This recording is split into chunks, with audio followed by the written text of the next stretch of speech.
People who have hired a private investigator, what did you find out? My mother's dad walked out on mom, my aunt, and my grandmother when mom was just 5. A few years later, my grandmother passed away. Mom was taken in by her grandparents, but she always wondered why her dad left and what became of him. In her 48 AS, she saved up a bit and hired a PI to track him down. Turns out he moved over time from Pittsburgh to California, where he wound up in prison for armed robbery and so other violent crimes. He passed away in San Quentin Penitentiary. I think mom got a lot of closure out of that. She was able to see that life would have most likely been even worse had he stayed. At least living with her grandparents, she was loved and raised to fulfill her potential. Story 2. My grandmother's first boyfriend after my grandfather died said he was a retired cop and a veteran. They enjoyed dancing to country music together and bought a new car in her name, even though she can't drive anymore. My uncles hired a PI. Turns out that old idiot had a habit of shacking up with widows and bleeding them dry. The boyfriend, not the PI. Story 3. My sister, mid-30 years old, is adopted and hired one to find her estranged biological father. They came back saying that not only was he still alive and nearby, but he had a daughter, meaning she also had a biological sibling. Further digging from the PI uncovered that they weren't just similar ages either. They were exactly the same age. The evidence suggested that my sister had a twin and her birth father had taken the twin and vanished. Huge, life-changing news. Eventually, through more incredible detective work, the PI realized that the daughter was actually just my sister. There was no other sibling, and they had just been investigating my sister the whole time accidentally. Needless to say, we asked for the money back. Story 4. When I met my wife, she seemed to have a normal modern family. 2 moms, 2 dads. Over time, it became apparent her stepdad wasn't around much. Holidays, birthdays, you name it, he'd pop in to say hi, grab a nap, whatever, then take off again. My wife's family thought this was normal, just the way it had always been since they were teenagers. He claimed to have a job following FedEx trucks around the state to prevent theft and substances trafficking. But I thought it strange and started making jokes about him having another family. Well, I guess it got my sister-in-law thinking, because she gets a favor from the PI at her law firm. Sure enough, he has not 2 but 3 wives around the state, and 5 other stepchildren between them. My sister-in-law breaks the news to her mother, who immediately changes the locks and files for divorce. They never speak again. Cold turkey. Divorce is even uncontested. As a foo, they also send the report to his other wives. Story 5. My mom hired a private investigator over the summer. She rents out her house, and her renter kept giving her checks that would bounce and fake wire transfer information. Turns out he's not the famous author whose name he went by. Instead, he was wanted in 2 states for check fraud and owes a ton in child support. Basically, he scams women romantically and out of free rent. Story 6. My story is a little different. I had a private investigator investigate me. About 6 years ago, I became very ill with a variety of issues that left me really quite poorly. I was an optician, and so using my hands with arthritis was just never going to be a plan. So I applied for United Kingdom's disability support. I sailed through and started receiving a monthly amount. Now, fast forward a few years. I then start getting restless at home, so I retrain into a job that doesn't involve my hands. I stop receiving money, except for the benefit you can get while you work. I use it for paying a better automatic car off. Well, my very nasty mother's friend saw me start work and called the benefits office, assuming I was still claiming. Unfortunately, she exaggerated and told them I was living a normal life and even running daily. So the benefits office filmed and watched me. They thought they had an aha gotcha moment. Their PI provided photos of me walking unaided. When I sat in the meeting with a lot of smug fraud officers and my solicitor, I felt sick to my stomach. I really couldn't work out what the heck was going on. They were trying to make it look like I had been running and jogging, but I knew I walked never any further than 5 meters to my car. Anyway, solicitor pointed out the photos were screenshots of a video. Asked for the videos. Videos were of me, struggling to walk. One of them I rest on my car before opening my door. Another, I was going into a supermarket and had replaced my cane with the trolley to lean on. You get the picture. So the fraud team basically said, oops, and I never heard from them again. I spend a lot of my time trying to appear normal, and it bit me in the arise. And never trust these fraud TV shows now either. I no longer speak with my mother, so I'm not sure if she is still friends. The lady did it because, quite honestly, I think she is brainwashed into thinking anyone who claims benefits must be scummy. Story 7. Hadn't heard from my mom since I was about 15 years old. Very unstable due to substances and alcohol, etc. When I was 29 years old, I decided it was time to find out what happened to her. I figured if she was a Jane Doe somewhere, then I could put her to rest. And if she was alive, then I wanted to let her know that I forgave her. Hired a private investigator to help. I guess she was moved by my story, and so she also ran info for the man my mother was apparently married to on the house. And with one clue from his report, I was able to track them down. I wouldn't have found my mom, alive, and was just starting out on recovery after being homeless and addicted for many years, if it wasn't for the private investigator who kindly ran an extra report for free. Mom has remained sober now for about 7 years and is probably the healthiest she's ever been, physically and emotionally. Story 8. Not me, but my dad. When I was 6 years old, he hired a private investigator to find his own dad who fled when my grandma got pregnant with my dad at 19. Turns out his dad had fled from London to Perth, Australia, and started a new life happily married with 2 children. We then flew over to meet him. Very strange meeting. Story 9. I was a private investigator for a little bit. Most work due is searching financial, court records, and serving documents. But one time I was paid by wealthy parents to stake out their college senior who had stopped returning their calls. They were worried about her. These parents paid like $40,000 for round-the-clock monitoring just to find out their daughter dropped out of school and was a full-time ski bum. By the way, stakeouts are mostly just sitting in your car reading all day. Story 10. I know somebody who was like an assistant to the actual pie. She basically went to bingo with a camera in her purse to capture a video of a woman. The woman claimed that a car accident had completely immobilized her, but she would take off the neck brace all the time, playing bingo hours on end. Nothing exciting, just capturing fraud.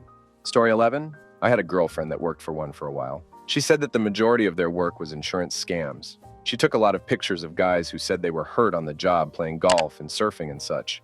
Story 12. In his 20s, my so hired a private investigator to find out what had become of the childhood bully who had made his life hell and who had vowed to kill him, actually. He did try by bringing a loaded gun to school, but some other kid ratted him out and the bully got expelled, but still lived in the neighborhood for a few more years and beat up my so every chance he got. The pie found the bully living in a town more than an hour outside the big city, in a dead-end job. He'd been arrested for assault and public drunkenness a couple times. That info helped my so get past his fear that the guy would find him someday and make good on his threat. Story 13. Had a babysitter we thought was stealing from us. Luckily, our neighbor was a pie couple and they ran a background check for $10. Babysitter had a string of Dewey, and a few days before a large fine was due, my camera disappeared. He also stole money from my kids' piggy banks. He sort of disappeared, but was also really into Instagram, so I surreptitiously followed him. He started babysitting again for a single mom, easy target, and posted a lot of fun pics with this family. I tracked down the mom and sent her a long email detailing out his whole scam. She said we were right, and it was clear he'd been stealing from her business. He has since gone underground, but I still Google him regularly to see what he's up to. He's been able to avoid arrest for a while now. Story 14. I used to work for an insurance defense firm years ago. Best private investigator story I have is where we hired one to tail a guy who was suing our client for an injury that wasn't entirely our client's fault. The guy was refusing to settle and was insisting on going to trial, even though we offered a fair sum that would have paid his medical bills. The private investigator we hired got some good pics that showed the plaintiff was nowhere near as injured as he claimed, but the crown jewel of the photos was one where the guy was walking on a pier with a woman who wasn't his wife, had his hand on her ass and everything. Later in a deposition, the attorney slid the picture to the plaintiff and said something like, "Mr. Smith," obviously not his real name, "who is the woman in this picture?" We would like to schedule a deposition with her as well. The guy went ghost white and told his attorney he wanted to settle.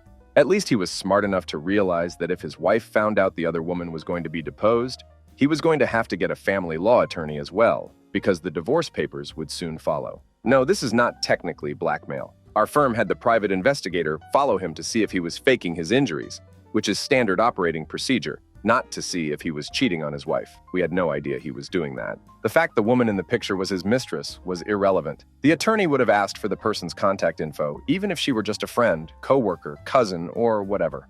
The attorney wanted to depose her to ascertain the extent of the guy's injuries. At no point did the attorney say, "Drop the suit or we'll out your affair to your wife." Story 15. My mom's best friend. She divorced her husband and was awarded full custody of their daughter. His family was a crap show. He kidnapped his daughter, and he and his parents just disappeared. This was easier in 1977 than it is now. She tried hiring a private investigator, but couldn't afford one. So she started learning how to trace people on her own. In the days before the internet, she spent years doing this whenever she wasn't waitressing. She did find her daughter in 1981, but by this time her daughter was poisoned against her. My mom's friend went on to get her private investigator license and was a pie specializing in women's issues for the next 2 decades. I don't know what happened to her after that.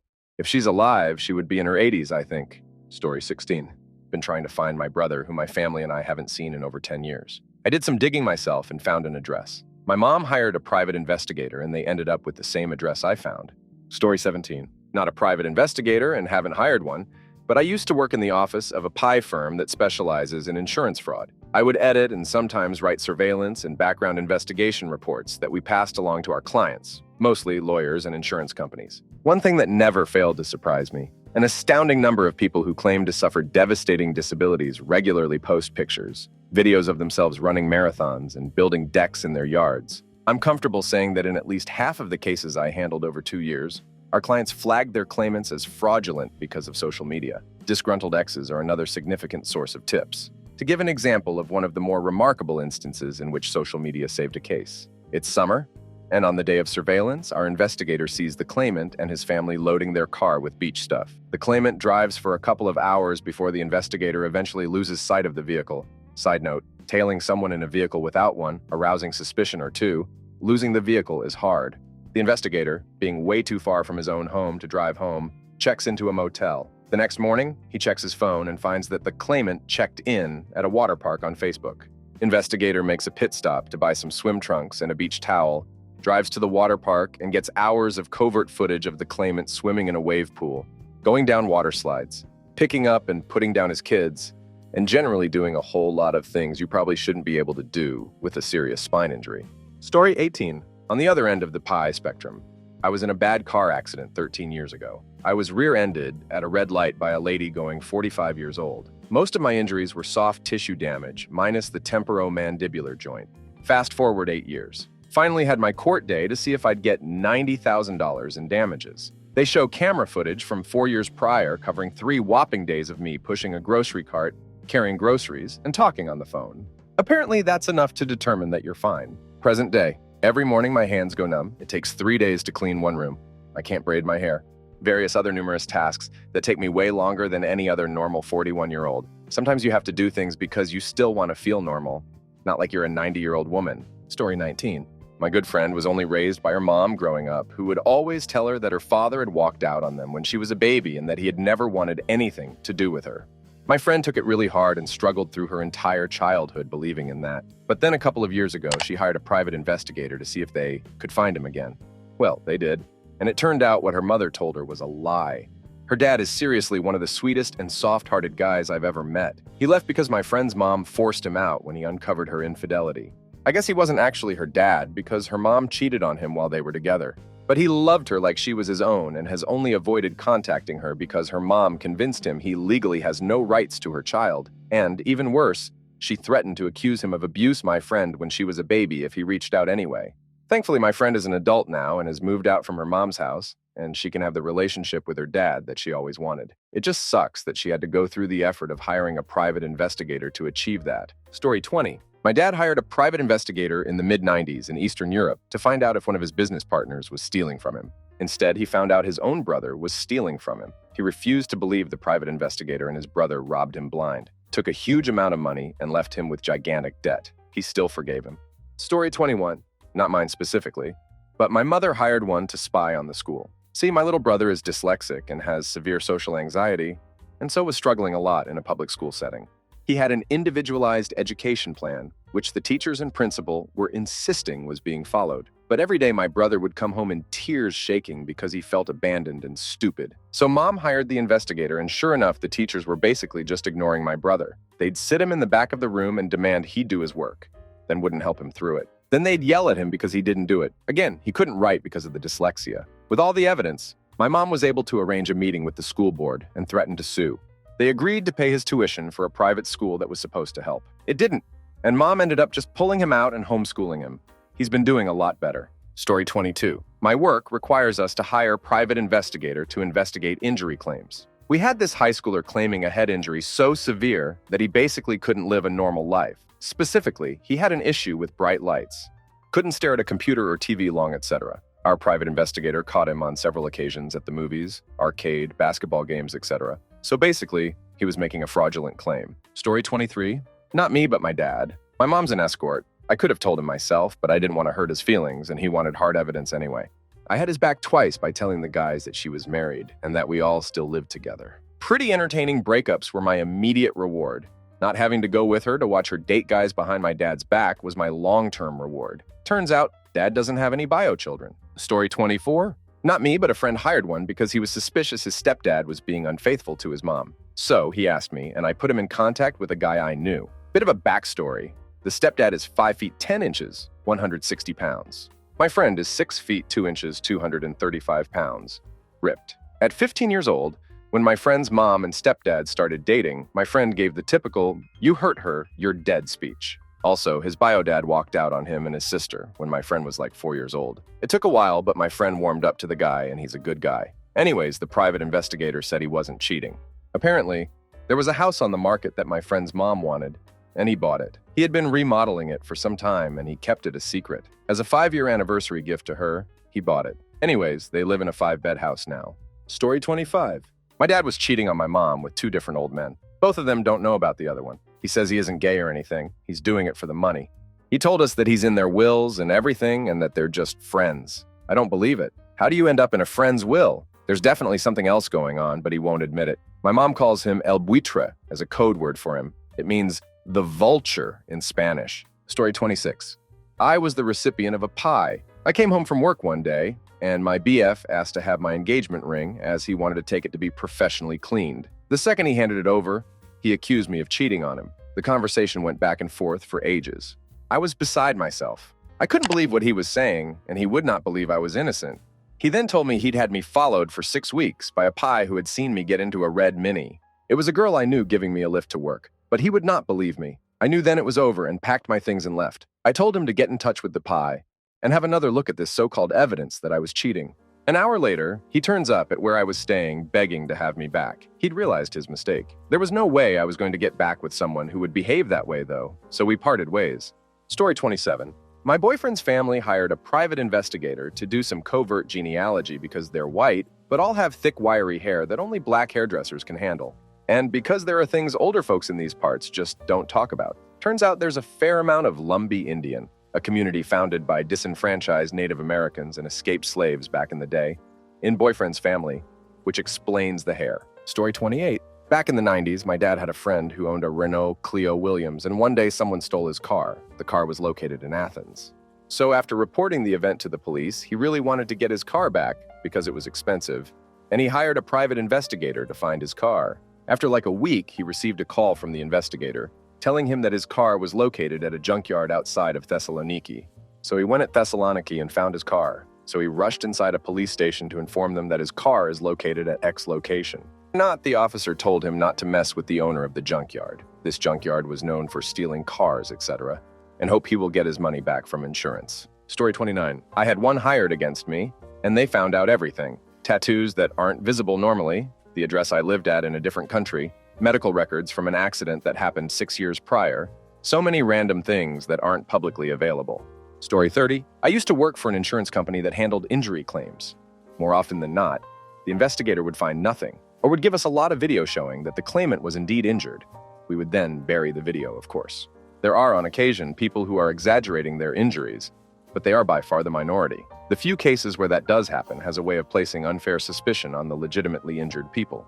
My favorite example was a time when the insurer sent me hours of video where they had followed this young, healthy-looking, and quite physically fit fella around, leaving his house, going and working outside on a home renovation, doing lots of heavy lifting, carrying things up and down ladders. All this despite a reported back injury. The insurance adjuster was all gung-ho on taking the case to trial without making any offers. Lo and behold, I look at the video, check the age of the claimant in the file, and think to myself, this guy looks awfully young for someone in his 50 years old. 10 minutes of Facebook research later, I work out that the PI had been following the claimant's 25-year-old son for 2 weeks. The few cases where there is actual fraud make for good stories and get told and retold, but in reality, the vast majority of claimants are on the level despite insurance company Kool-Aiders wanting to believe otherwise. I spent a lot of time having to talk them down while I did that work. Story 31. Not a private investigator, but my elderly neighbor asked for help learning how to email. Turns out, he was somehow hopeful there was a white page for email so he could look up his estranged daughter and reach out to repair their relationship before the end of his life. I sleuthed around and found some leads for contact with a few emails associated online, typed up an email on his behalf, and got them in touch. He thanked me and was so happy he cried. She did eventually come to visit him. It was great. Story 32. Not the person who hired them, but my father hired one and found out my mom cheated on him while they were married. My father still has the evidence in his house. The only reason I know is because my dad told me and showed me the DVD trying to make me watch it to hate my mom.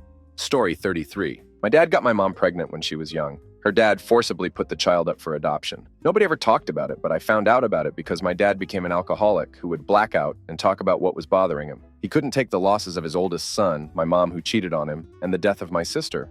My now ex-wife decided that she wanted to find my older brother, but my paternal grandfather would not cooperate. She asked my mom about it and got as many details as she could. I was against looking for him because he probably didn't know that he was adopted, and I didn't want to screw that up for him. After she got my parents' hopes up, I agreed to hire a private investigator the next day. We had pictures of a guy who looks like my uncle, a website to a small company that he had founded, and links to his profile for a lot of the high-profile jobs that he's had.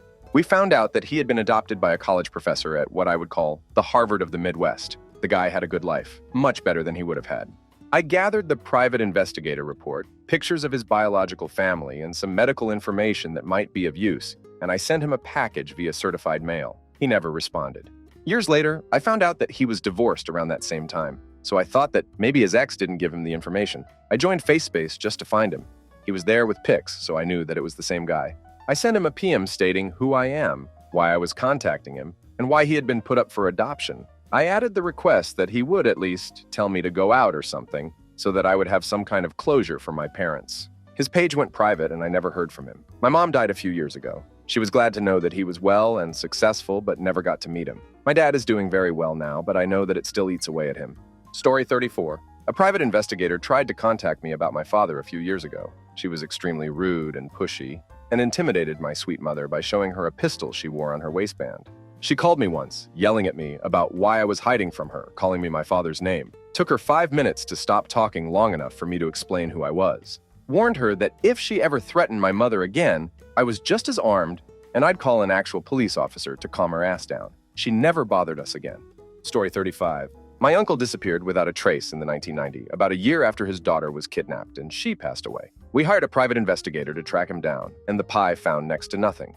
As my uncle had developed a substances problem following my cousin's murder, the best guess the private investigator had is that he passed away because he took his life away.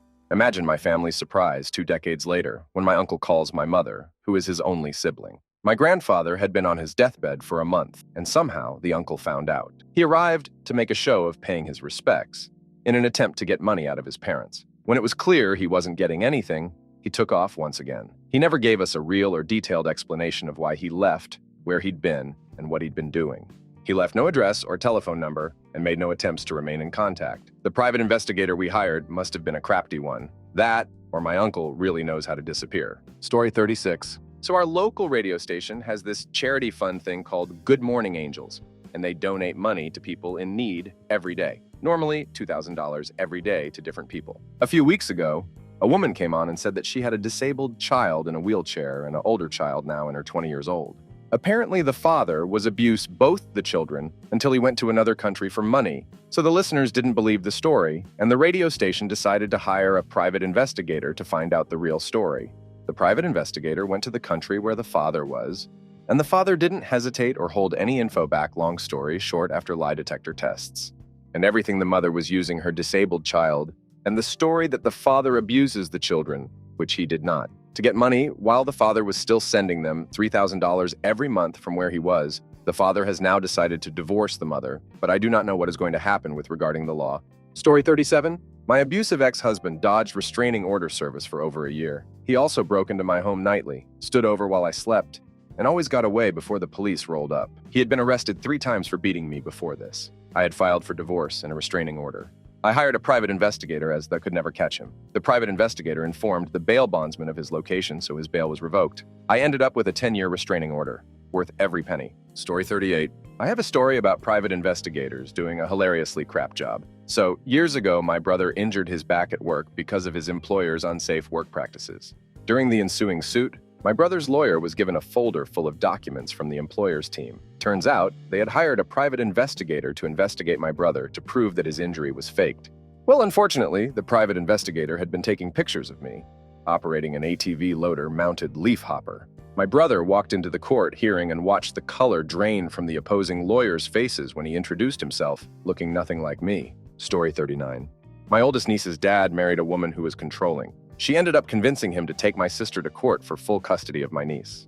My parents hired a private investigator and found out that his wife was using electronic transfer of benefits to buy groceries instead of the money he was giving her, and that she was getting prescriptions from 12 different doctors and a bunch of other ducked-up crap. He ended up contacting her parents, who he was told were dead. After he introduced himself, her dad immediately asked how much she took from him. He wasn't the first guy she had done it to.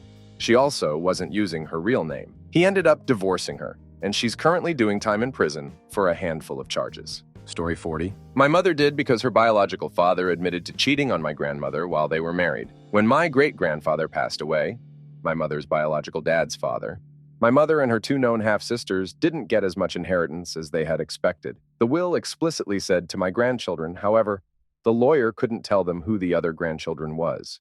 So my mother and her half-sisters hired a private investigator to see if their father had other children. Not only did he have two sons with two different women, one of them works with my dad. Story 41. I briefly worked for a private investigator when I was much younger. We had one case where this woman in her 30 years old wanted to find her bio mom. We went on our usual course, visiting courthouses, city halls, and libraries to track this woman down. We spent a whole month on it. We also worked other cases during that time, which was a bit longer than usual, as the women didn't know her mother's name, only her adopted parents, who had passed years ago. The women didn't have any of the adoption paperwork either, and didn't know where it would be filled. This was in the 90s, when not everything was digital. I finally found the adoption paperwork in a courthouse in the next county over and got a name. I was running late, so I made to drop off the copies of the paperwork at his office and go.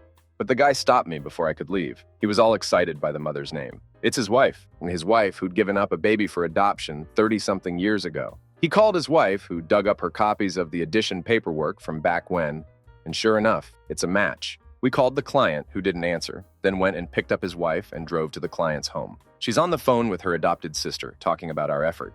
The Pi and his wife immediately bear hugged the woman, who was very confused. Both were too emotional to get the words out, so I explained that the woman was her bio mom and the Pi her husband. Beautiful scene, man.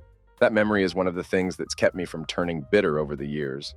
It was enough to put off my then imminent loss of faith in God for another decade or so, that this woman had hired her bio mom's husband to find her bio mom. Story 42. Was scammed of over $50,000 for a business I wanted to purchase. The scammer faked tax returns, income statements, you name it, to make it all sound legit. He used fake names to hide his identity and a burner phone.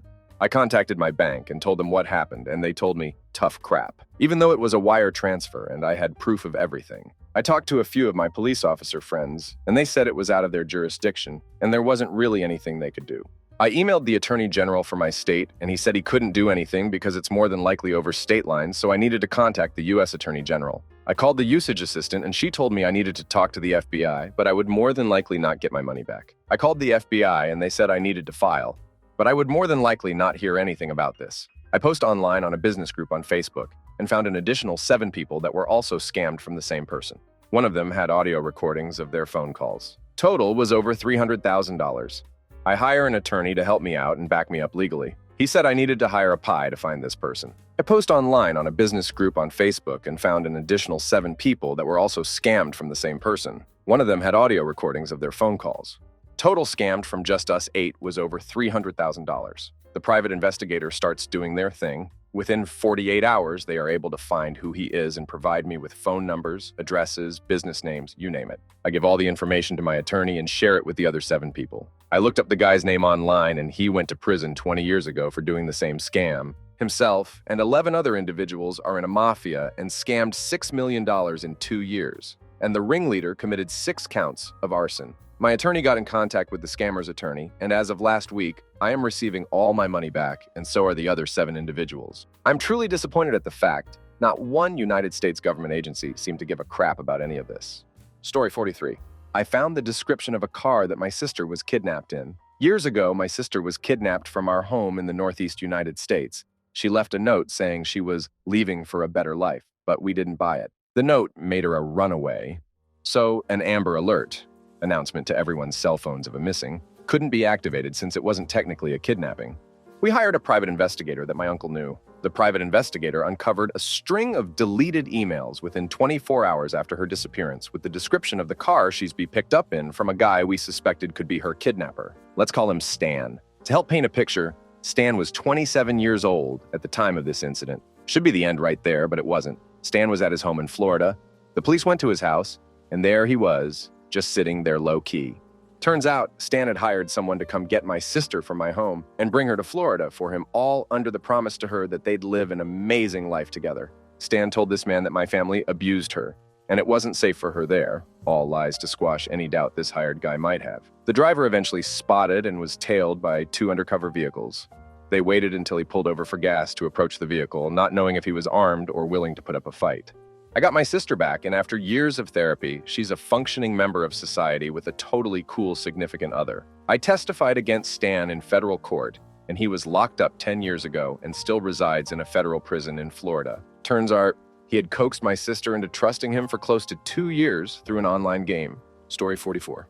So my mother had a feeling my stepfather was cheating on her, so I was off college for the summer and offered to stake him out one day. So every morning, he would leave for work at 8 a.m., but she said he had suddenly been leaving at 7 o'clock with no explanation. So I parked my car down the street from our house instead of near our driveway, brought my camera with zoom lenses early one morning, and waited. He leaves at 7 o'clock on the dot, and instead of going toward the city like he normally does, he makes a right turn at the first intersection out of sight of our house. Okay, so this is getting interesting. So I'm following at a distance, worried that he might recognize my orange-colored car. He makes a few more turns, and now he's going in the opposite direction towards his work. Does he know I'm following him? He goes about 2 more miles into some suburban neighborhood, and suddenly he parks the car outside some house. So I find a place to park, and then get out with my camera and cover it with the bottom of my t-shirt.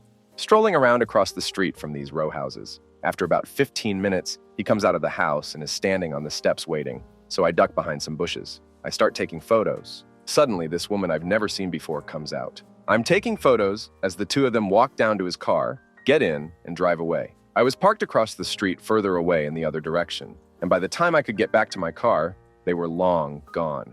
I gave chase, but with all the traffic lights, knew I had lost them. Okay, day 2, I get my buddy to come with me. So again, we follow him as he leaves the house. Goes to this woman's home, parks the car, goes in. This time we park about 5 houses down behind his car, so when they come out, we can follow them. Like clockwork, the 2 come out and get in the car and drive away. And we're now tailing them. Let me tell you, following someone with morning rush hour is not that easy. I didn't want to be directly behind them, but cars kept cutting in, and I was getting further and further away. Then came the red lights. I ran a couple late yellows, and in some cases, even ran some reds when I was sure there was no traffic coming either way. Hey, I was young and stupid, and this was a real adventure. We're now going into the city while he worked in a complex south of the city, so I had no idea of his destination. We get into downtown, and I'm afraid I have lost him. There were now at least 15 cars between us, and my friend and we're having trouble sighting them. But then, as luck would have it, they turned into a parking lot and parked the car.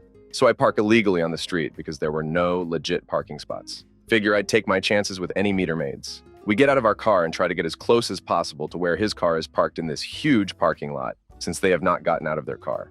As we get closer, we see them sitting there and talking in the car. Suddenly, they start kissing, totally making out. I get my camera out and take dozens of photos of them eating face.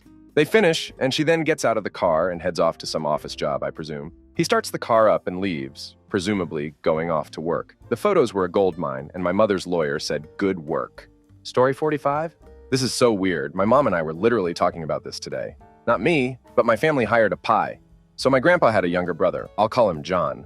That was always the black sheep of the family. Apparently, my grandpa was quite protective of John and would always defend him to family and friends, saying he was a good kid who would figure his life out eventually. One day, John asked my grandpa to loan him a couple $1,000s to buy a house, which was no small amount in the 60s, and after talking it over with my grandma, they eventually did. John skipped town shortly after that and never contacted my grandparents again. My grandpa, being the brooding Irishman he was, never really talked about John after that. In the 80s, one of my mom's cousins was curious what happened to John and hired a PI to go looking for him. They lived in a small town in northern British Columbia, Canada, and after a while the PI found John living on the streets of Vancouver. My grandmother and my great-aunt flew to Vancouver to see him because my grandpa still wanted nothing to do with it, to see if they could bring him home. My grandmother said when they met with John, he was livid, absolutely damn livid that they had found him. He was living with a small group of people that had turned into his little sort of street family. He told them he was very happy with life the way it was, to leave, and to never try to contact him again. And that was that. My grandmother and my great-aunt got back on a plane and flew home without him. To our family's knowledge, lived out the rest of his days on the streets of Vancouver. Story 46. I didn't hire him, but my mom did. My father is well over $20,000 in debt from not paying child support. He was known for living in another state and acting like I didn't exist. Although my aunt, his sister whom I've never met, wants something to do with me. He was also in the military but never took any of the money reserves. Child support would have saw that and forced him to pay us. After a while, my mom grew tired of his games and hired a pie. She told him the whole story and wanted to know where he lived, where he worked, and where his family is. He found it out. Instead of my deadbeat father being thousands of miles away, he lived a few blocks away and was living with his sister, the same one that wanted to meet me after 15 years. The one that wanted me to come over to her house for lunch. Now you have to understand, my father tried to total his truck in a brick wall in an attempt to hit my mother, who was still carrying me. Never ever has he or any of his family ever even met me. They all left before I was born, but finding out that same sadistic man was a few blocks away made me feel unsafe for months. $500 later, all that was left was disappointment and uneasiness. Child support never got evidence of his residence or work. Pi was paid for his work and we seized the job. Story 47. This story is too personal, and I don't want to give too many details to be found out, but my dad hired a private investigator because an older man was stalking my younger sister at the time, and he was in his 30 years old. Private investigator found them meeting at different places, and so my dad got a restraining order, not sure if that is what it's called, for the man to not approach my sister anymore. 2 years later, my sister started acting weird and distant from my family. He got another private investigator to track her, and she was meeting up with this man again. But now she was 18 years old and said she could do whatever she wanted. She moved out of the house and moved in with this man, and the rest of the story is too sad to tell, but just wanted to vent out a little through this post I found. Story 48. My mom and I got into a big fight one day. She was verbally, emotionally, and physically abusive and manipulative. On this particular day, she told me to get the duck out of her home. I was so overwhelmed but didn't even hesitate. I left my house in my old car while it was storming super hard. She then came outside in the rain with just a long shirt on and slammed her hands on the hood of my car, begging me not to leave. She's bipolar and has manic depressive disorder. Anyways, I backed out the driveway and went to my crafty boyfriend at the time's house. She didn't know where he lived, but figured I was with him. She called my phone literally hundreds of times, begging me to come home and threatening died by odd of her prescriptions. This was all just an attempt to manipulate me, and she didn't even attempt anything. I stayed the night at my ex's house and went to school the next day. My mom called a private investigator to find me. Apparently this guy sucked at his job. Somehow he didn't manage to think of attempting to call my school, because my mom didn't think I would be at school. He also didn't see me walking to and from school to where my ex lived. It was literally across the street from my school. IDK never saw anyone or know much more than that. I went back home after 2 days since the woman my ex lived with told me to leave since she had 3 kids, 2 friends of the kids, 5 dogs, and probably 10 cats living there. She was a hoarder and the house was infested with roaches absolutely everywhere, including inside the fridge and everywhere food was kept. It was so disgusting, so leaving was both good and bad, I guess. Anyway, don't try to get the cheapest private investigator available. Story 49. On my wife's side, circa 2000, her grandfather passed away. A couple of years later, her grandmother meets this gentleman who was in his 70s, charming, very polite and respectful. They start dating, and after a little while decide to get married, both widows at the time. Mother-in-law, who is a special kind of person who will be going to the special kind place, and her bright sister decide it's a terrible idea. The guy is probably after her money and her house. No money and a house that's almost falling apart. Hire a private investigator to follow him around. Private investigator reports that there is nothing weird going on. He is indeed a widower, has a couple of kids who live out of state. He lives in a modest apartment and is just a regular guy. Only thing is, he visits once a week an upscale retirement place.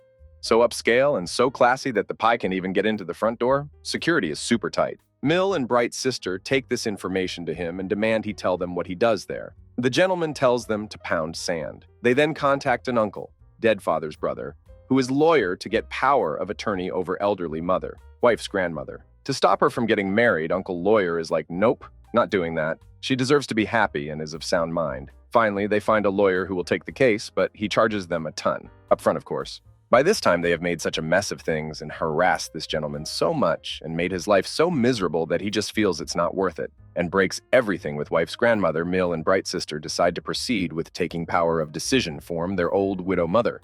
Tons of men around who want to scam her and take her money. They have to go for a meeting with a pre-trial judge or someone. I don't know what it's called. It's before they meet the judge and go to court. This guy has the power to decide if they go to court or not.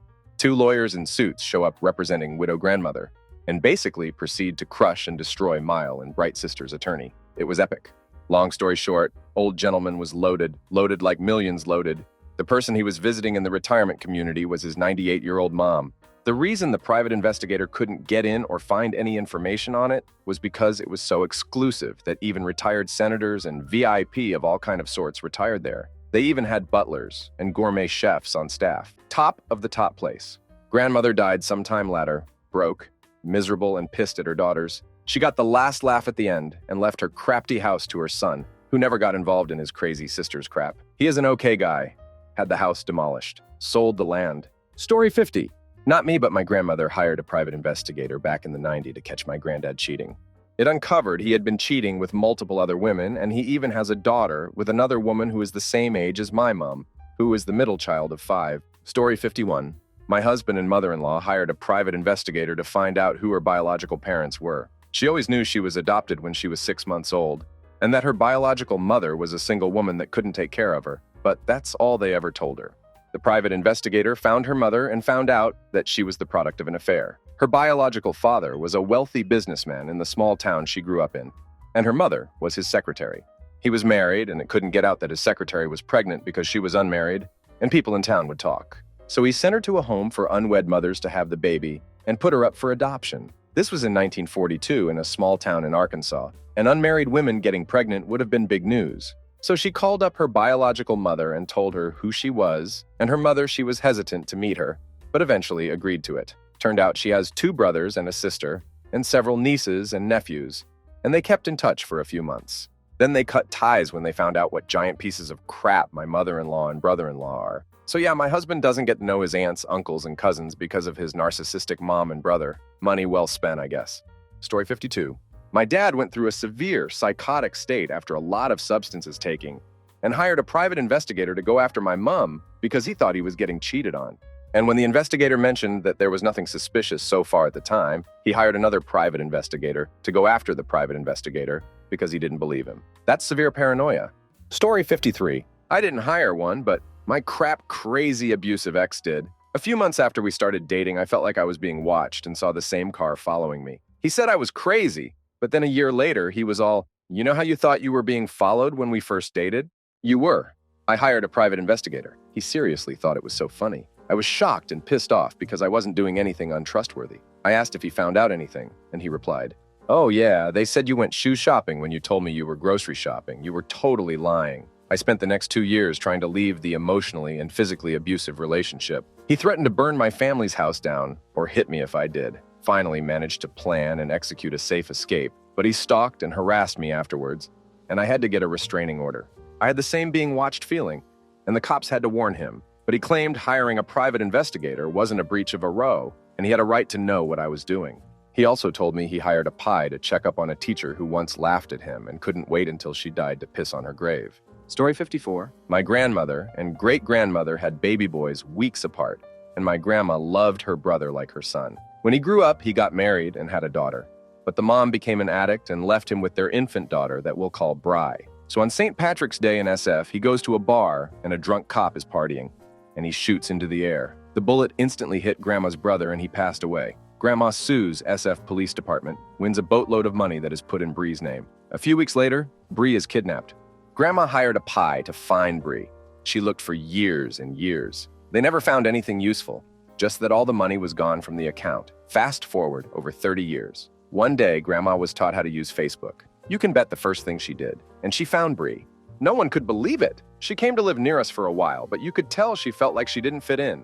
She didn't remember any of us. She ended up moving away and doesn't keep much in contact. She was nice, but too conservative to fit in with our more liberal family. Story 55. Kind of funny one. Dad was working 100 weeks for a better part of 3 years building his business, and the time at home, he'd spent time being a dad. One week, when my brother and I got home from school, we went on business as usual and play PlayStation, and watch cartoons until about 8 p.m. to do our homework in front of Mom so she'd think we weren't crapheads. Well, Mom didn't come home, and we assumed they were busy working, so we just went to bed. Didn't see anyone home in the morning, which wasn't unusual, so we got ready for school like normal. This continued for 3 days, and when our sister came home and she asked where are our parents, and we shrugged our shoulders and said, haven't seen them in forever. And she panicked, asked around the neighborhood and didn't get any info. This is where it gets hazy since it was recounted to me, but apparently she went to the police station. Yes, she left my brother and I alone at home, and after getting no info, she was referred to a private investigator. The private investigator went around and checked his usual spots for delinquent parents, casino, strip clubs, motels, bars, and didn't see their cars or anyone who looked like them. The next day, he went to check Dad's company and asked around. He found out that our parents went on vacation to Acapulco. The guy visited us at home, relayed this info, and said the most rational thing anyone had ever said. They had to have left something to let you know, right? Turns out they did. They left it in the mailbox because they figured we'd check the mail daily and left us contact info, money, a checkbook, and emergency contacts just in case. Looking back, it makes sense since it was December. We were almost out of school. Sister was on winter break. It was Mom's birthday a few days before they left. We were just a bit too dense to check the mailbox since it is something you check daily. For reference, this was in the early 2000s, so we didn't have cell phones because our parents thought we wouldn't need one. After that, they realized we weren't the brightest kids and needed them just in case we were ever in need of help. Story 56. I had to hire one to help gather evidence to defend myself against an assault charge. The story goes like this. X attacks me in front of a witness that I don't know, steals my phone, then calls the cops on me. I get arrested, and she wipes my phone and steals some incriminating evidence from my place while I'm in jail. I get out and hire the PI to try and track down the witness. The Friday before a Tuesday trial, I finally find the guy and have the PI go to talk to him to avoid witness tampering. Guy refuses to get involved, so I think I'm ducked because my ex is this tiny little girl who plays the victim all too well. I call up my lawyer to accept the plea deal. Turns out the prosecutor had barely spoken to the ex until that day. Due to fortunate timing, the prosecutor met with my ex before my lawyer could get a hold of them. The prosecutor realizes my ex is completely deranged and also admits to having attacked me multiple times that night, destroying any case. I get the call. All charges dropped. Most relief I've ever felt in my life. So the weird thing was, the PI didn't really help directly, but working with him to find this witness kept me from accepting the crappy plea deal for just long enough for things to work themselves out. Story 57. My dad is kind, but gullible. I knew this when I was 16 years old, but didn't have the funds to investigate at that age. Someone he knew at work was having multiple large expenses thrown his way in a short amount of time. Deaths in the immediate family, surgery for his daughter, vet bills for his wife's sick dogs that she didn't want to put down. They were supposedly very old and more in pain than joy at this point, and he had gotten into a costly car accident. All of the events happened within a month or so, and he asked my dad for some money every week or so, knowing full well that my dad wasn't doing so well himself. We too went through a period of time where I didn't expect dinner on the table every night and the power would randomly cut out for the rest of the month. A week or so after my dad had given him around $10,000 in total, he didn't come into work anymore, didn't answer his phone, and was never heard of again by anyone locally. When I was in college, this man still bugged me. My dad had always pressured me to let it go, but I sure something was up. I hired a private investigator to look into him, and it turns out that he was found dead a few years after he disappeared on the other side of the country. He never had a wife and kids. His immediate family had passed on way before then and was never involved in a car accident until he was in a recently bought used Civic that had been run off the road. Apparently, he was an addict and owed tens of thousands of dollars to loan sharks. He wasn't giving away money when he couldn't pay the bills. I'm just adding flavor text that explains why, I think, my dad would help this dude. My dad isn't a piece of crap. He's my hero. I'd appreciate it if you all stopped drawing the wrong conclusion. Story 58. I was my own private investigator. I hid a voice-activated tape recorder in my husband's business and found out he was hopelessly in love with a younger woman. We're all very happy now. Story 59. I didn't hire a private investigator, but my uncles did because my cousin ran away from home. My uncles are wealthy, and as the only child of my third uncle, she was and would have always been provided for in every way. But the only thing my cousin wanted in life was to fall in love and be a mother, and my wealthy relatives couldn't give her that. She didn't want to have an arranged marriage. Soon after finishing her secondary education, she ran away with a boyfriend she'd been keeping secret, got married, and had a baby. She was his third or fourth wife. The private investigator checks in on her once a year and reports to my family on how she's doing. The boyfriend wasn't a good husband. My uncles tried to pull her and the baby out of the situation, but it only pushed her further away from us. Last I heard, she took her son and finally ran away from her husband and went back to her mother's house. It broke my third uncle's heart that she won't come back. My cousin was his shining light, and I know he misses her very much because sometimes he accidentally calls me by her name. He's extra sweet to the girls in my generation since losing his daughter. He only gets to see her in photos the PI sends. She came home only once after she left, to announce her marriage and to say goodbye. Story 60. Oh, one I can answer. My mom was given up at birth and hired a private investigator to find her biological mom around 4 years ago. She didn't have enough saved to find both her parents, so she chose her mom. But in the process of finding her mom, the private investigator also found her dad. It turns out her dad lived in a house she would run by every day for cross-country in high school, and she never knew about it, which is absolutely crazy to me. It turns out she has 3 older half-brothers, and I have 2 first cousins I never knew about. My first time meeting them was at one of their weddings a little over a year ago. I wish it was all sunshine and roses with this story, but it takes a weird turn. My mom kind of up and decided to move back to her hometown to be closer to her biological family and get a fresh start. My mom and dad weren't on the best of terms anymore, and I think that she decided it was a sign. I haven't seen her in a little over a year, and it threw a big wrench in my relationship with my newly found cousins for a while. It was no fault of theirs, but it felt like she abandoned our side of the family for this new one, so it was hard. Story 61. I've been tracked by a private investigator. Not sure what they found, but it couldn't have been interesting because it was never used. My ex-husband couldn't let go after I left and hired them. I'd find them on my front lawn in the morning, taking pictures of my car as I loaded it up. I'd see them follow me when I left the house. One got onto the secure site I worked at and hung out at the smoker's spot, just casually trying to listen to me chat with a coworker. Because hanging out in a secure spot randomly with a group of regular smokers isn't going to look obvious, he even tried to get into the building. I reported it, but I'm permanently paranoid people are following me. Crazy ex-husband. Story 62. I didn't hire one, but my parents did. I was 14 years old and met another teen online. My parents knew if they came down on me or forbid me to talk to him, I would rebel big time. So they hired one and sat me down to tell me it was actually a 40-year-old man who had been grooming me and was trying to lure me to his state. I'm forever thankful they did that. And honestly, up until last week, I never told a soul this. But it came out in therapy, and I started to heal from it and take my power back. Story 63. My grandfather once hired a private investigator to investigate my grandmother. While spying on her from his car, another investigator he knew came up frantically to his window and was like, "What are you doing here?" To which his response was obviously, "What are you doing here?" Turns out my grandmother was being investigated by the substances dealing. I don't think anything came of it that I know of, but we're all pretty certain it's the reason the old family barn was burned down. That woman is bat crap crazy, and this isn't even the worst, wackiest story I've been told about her. Story 64? Let me tell you, it is the freakiest thing finding out you've been followed by private investigator. My husband was hit by a school bus and we sued. When it came to one meeting, our lawyer told us we'd been followed for months. Husband really was hurt and they spent all that time and money for nothing. Story 65. My grandma's older brother was kidnapped whenever he was under 10 years old. I can't remember exactly how old from the state fair. It was believed his uncle was the one that took him because his dad passed away early on, and his brother wasn't happy that my great-grandma got custody, and another man was raising his nephew. One day we were sitting out on the back porch looking through old photo albums when we came across a picture of him and my grandma told us about what happened. About a year and a half to 2 years later, her health went downhill. It was 60 years since he was kidnapped, and my grandma was a couple months from passing, so my mom and aunt hired a private investigator who managed to find him. He had been living in Brazil ever since he was taken and had an entire family down there. They got to reconnect over FaceTime, and she got to meet an entire side of her family she didn't even know existed. They talked on the phone and FaceTime numerous times a week all the way up until she passed. Story 66. My aunt broke ties completely with our family about 28 years ago. Why, I have no idea, but I think she's pretty insane, and had taken her husband and 2 boys, my cousins, with her. I tried off and on for probably 11 years to track down one of my cousins to no avail. Finally, I hired a private investigator to help me, and within a month, the guy had tracked him down. Turns out he, my cousin, had had something of a split with his immediate family.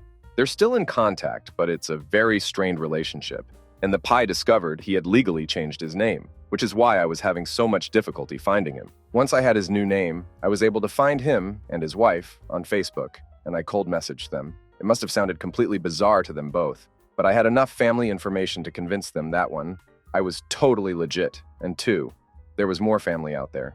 Apparently, my aunt had never even told him that most of us existed, and it's a pretty sizable extended family. Even better, my cousin and his wife are lovely people, and they happen to live maybe 25 minutes from where my spouse and I were getting ready to move back to within the ensuing 8 months. They're awesome. A little counterculture, which is where I think the split with his immediate family originated, but really just super nice and low-key hilarious to be around. Saturday after Thanksgiving last year, we had a bunch of the extended relatives over to our house so that they could meet him and he could meet them. Best $1,500 I ever spent. Story 67, not a private investigator, but my girlfriend's mother wanted to find an old British boyfriend she got when she was young. This was before Facebook and all that, and he was an old guy and didn't have any online presence at all, but I was able to track him down through one of his daughters. When we tried to contact him, he was elusive and suspicious. He didn't believe me at first. When they finally met, he explained that he received a lot of harassment for his beliefs. Turn out he was an Holocaust denier and wrote a book about that. The conclusion of my girlfriend's mother was that sometimes it's better to leave things in the past. Story 68. Had one do a complete background check on my sister's then-boyfriend. He'd been an addicted liar when she'd first dated him 20 years before, and I didn't believe him when he said he'd cleaned up his act. Claimed to be a successful businessman who'd returned home to look after his ailing mother, as well as clean and sober for the past 2 decades. I asked my sister if she wanted me to do this, and she said yes. She was sure he had changed, and she wanted to allay my suspicions. Nope. Several do-I-Is and do-is, and he'd only gotten out of jail for the last one a few months prior. Multiple stints in jail for credit card fraud. No consistent employment for years, just low-skill jobs he only kept for a few months at a time. I showed this all to my sister. She married him anyway. She then acted all surprised when he refused to get a job, drank all day, and started beating her. Less than 2 years later, I helped pay for her divorce. So the background check turned out to be a waste of money. Not because it failed to reveal the truth, but because truth wasn't what my sister wanted to hear. Story 69. Standard on mobile, please forgive the formatting. I grew up on a close-knit council estate in the 80s. A woman who was close friends with my mother suspected her husband was cheating on her and hired a private investigator. After a week or so of following her husband, the PI discovered that he was cheating on her with my dad. My father was always a huge homophobe, so it was just delightful watching him squirm until he admitted the affair. Story 70. Another company was working on a job site. I had invested in a specific type of environmental cleanup company. One of the company's partners was kicked out and sued. Work stopped for a month. The client had hired another company to come and finish the job, but they used our expensive equipment that was left at the site. The private investigator had used a telescopic lens to take pictures of the new company using the equipment, so we could sue the client and the new company. Story 71. I did not. A friend did to check if the husband was cheating on her as he flirted with one girl they both worked with. This was the source of many arguments. Well, the private investigator had a huge zoom lens and got some very explicit images of the husband having outdoor sex with the girl. Somehow, the wife forgave him. They are still together. Story 72. I hired a private investigator after I discovered my wife was cheating. Honestly, I just wanted my facts confirmed from a third-party source as this was a large decision. And my ex claimed it was only an emotional affair. Yeah, guy called me into his office after 2 days and confirmed my suspicions that the relationship was physical and that it had been going on for longer than she told me. Day after that, he calls me back and says, yeah, there is another guy that she is still talking to. I confronted my ex at our third marriage counseling session and just walked out. To get this information, I handed over my phone records, back when they listed individual texts and Facebook Messenger wasn't a thing. Let him have my laptop for a day, a list of everyone we knew with phone numbers, and he searched for her car for about an hour, found a receipt for condoms and a pregnancy test that was several months old. We didn't use condoms, and I had a vasectomy. And our schedules. Best money I have ever spent. Story 73. Back when I was very little, my grandmother was murdered in a hair salon she used to work at in Florence. MT, commonly referred to as the Hair Gallery Massacre. The local sheriff's department spent years investigating the murders. Even after eyewitness reports of it being a single man who had committed the crimes, they tried to pin it on 2 men who had been notorious dealers in the area. Long story short, those men were not convicted on the murders, but the substances charges stuck. Fast forward to 2017. My Uncle Mike gets a call from a private investigator who took on the case in his free time. The private investigator met with us at our home and showed us literal mountains of evidence he had compiled against this guy and even a video recording of him admitting to the crime. My family asked the reason why charges aren't being pressed against this man. The PI then showed us a letter from the governor's office stating that his investigation was to stop because the man lived on tribal land, and the tribe refused to hand him over to the authorities for prosecution. This PI spent years of his own time investigating this crime and finally had the guy nailed, but the tribe wouldn't let the state prosecute him. Story 74. I used to work for a law firm that defended trucking companies and their insurers. They had an investigator on staff. I was drinking buddies with him. Mostly his job entailed taking pictures or video of a guy re-roofing his house while claiming to be so disabled he cannot work. Stuff like that. Another was a guy with a severe limp using a cane in court, yet walking away from the courthouse fine with the cane tucked under his arm. That kind of stuff. Story 75. My mother did internet security and basic investigation jobs years ago. A lot of women in relationships hired her to find out if their partners were cheating on them. 99% of the time they were being cheated on. And one time my mom found out that not only was this man cheating on his wife, but he was also an active pedo. She stopped taking those jobs after that. Story 76. My mom hired one when I was in high school to find her bio mom. We live on the East Coast, but my mom was born in California. He was never able to find her. I think it was expensive. Fast forward a number of years, and I start getting into genealogy. I hit a wall on my dad's side, so I figured I'd look into my mom's bio side. I had a last name, mom's birthday, and the city Agree was born. I found her bio mom in 3 days. She lived in the same state, 4 hours away. When I was in high school, she lived 20 minutes away. I spoke with her for 9 months before she finally agreed to meet my mom. That's when I broke the news to mom. New grandma told me the whole story, her version, and gave names. New grandpa died 10 years earlier. I did find that my mom has a half-brother on her dad's side. I contacted him. He was kind of a banana. Story 77. Not me, but my coworker. Said his wife started acting funny and unusual. Literally, his words, he didn't really describe it. I'm guessing he saw the difference. Instead of asking her what's going on or getting in her ass about it, he hired a private investigator, coming to find out she was cheating on him with a low life. Keep in mind, our job pays a 6-figure salary and my coworker has been here for over 20 years. Anyways, the private investigator had the proof he needed. Coworker said in court that the wife got butt hurt when they divorced because the split turned into 80-20 in his favor, so she really didn't get anything. Months later, she got pregnant by the guy she was cheating with and now is a single mother.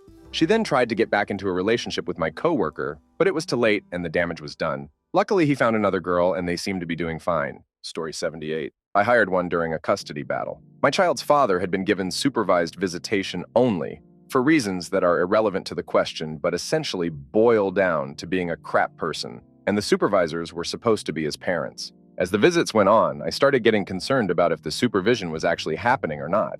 Things like running into his parents at the grocery store while they were supposed to be at the visit, sending my infant son to a 5-hour visit and getting him back in the same marked diaper I sent him in, etc. Enter the private investigator. Over the course of a few weeks, he found out that the parents not always staying around to supervise the visitation like they were supposed to.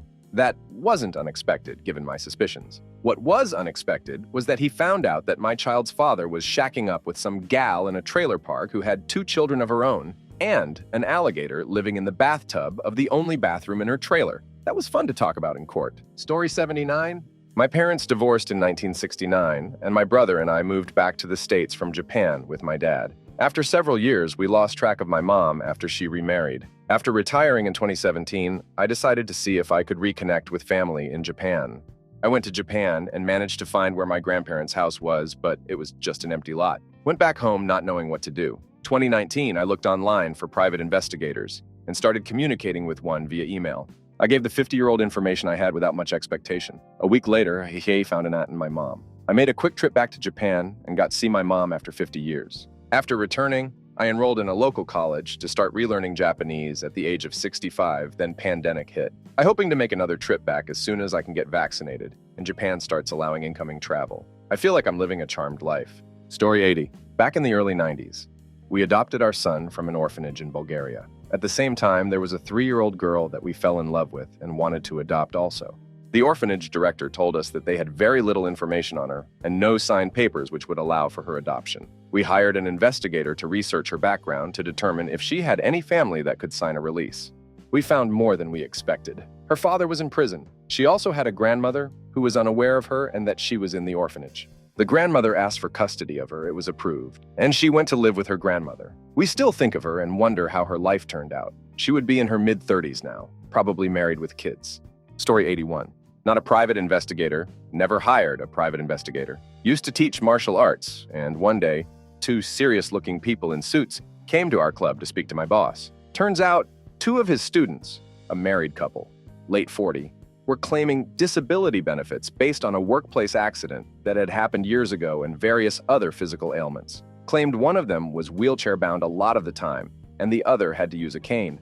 Their benefits liaison person had seen a snippet in a local newspaper about how they'd competed in an interclub tournament and won the same awards in their respective categories, and arranged for a pie to do some digging. He found much more information and wanted my boss to sign a testimony that they'd been his student for X amount of years. They ended up being forced to pay back 5 or 6 figures of benefits fraud. Story 82. My grandmother was adopted. Being the grand year of 1935 and her adoptive father being a lawyer, her records were sealed, leaving her little to no chance of finding out her birth parents' names or if they had other children. A private investigator was eventually hired to see what he could find. My grandma literally only wanted her birth mother's medical history so she could let the rest of her family know. While the private investigator did find her living biological siblings, her birth mother had convinced them to tell her nothing, that she should be treated like she never existed, and she wasn't family. She did this to make herself feel better, but she tells it like she's worse off. Story 83. I once got a call from a job I had held years prior, telling me that a pie had been coming and asking about me. The owner called me and let me know he didn't say anything but asked if he'd like to pass on my information.